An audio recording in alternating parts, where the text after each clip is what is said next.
So here is my 3D printed race car where I've painted the hourglass shape on top of its roof just to give it a distinctive design.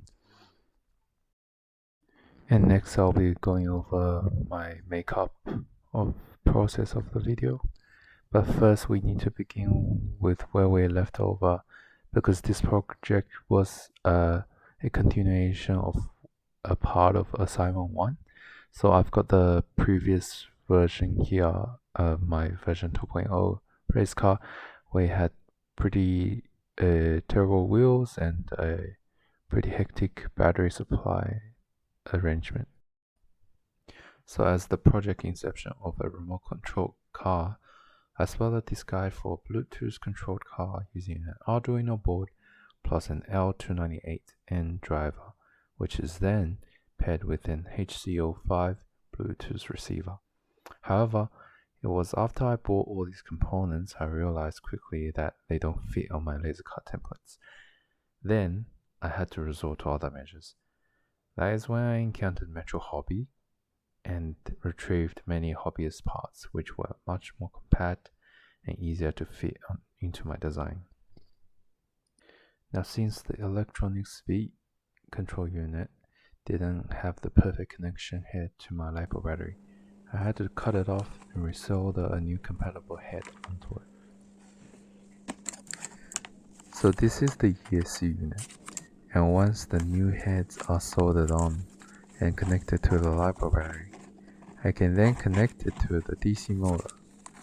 If you recall, I previously had a much larger DC motor, which was too big to fit into my original motor mount.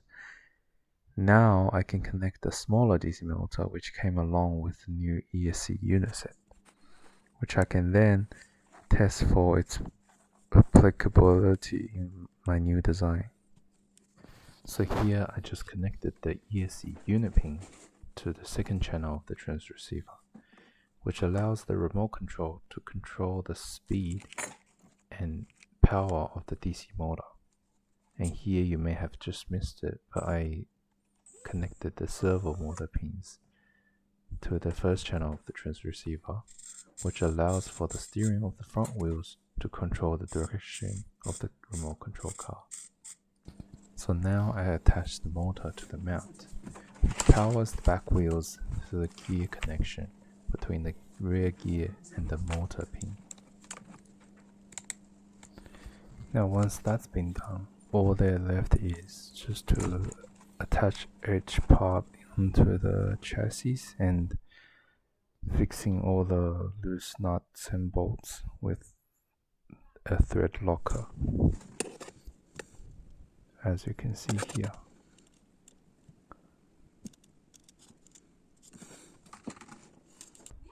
So here I am applying a grey-white colored primer onto the roof and side wing of the car body. The primer allows a much better stickiness for the paints to later stick onto the surface of the car, and allows a much better texture applied evenly over the car surface. So here's the race car being opened apart. The motor here, it has a pretty tight connection with the gear ring wheel, so it's a poor design at this moment, but it works for now. Now the biggest regret I had for this assignment is that I spent so much time and resources into buying and returning all the components I needed for this build, yet because of the shipping delays and restrictions I can't even get a stable gear and motor pin system working.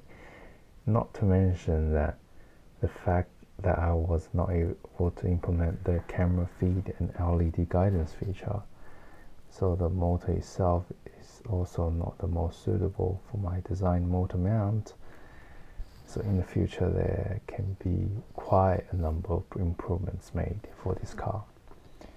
And there we have now reached the end of this video. Thank you for watching and happy viewing.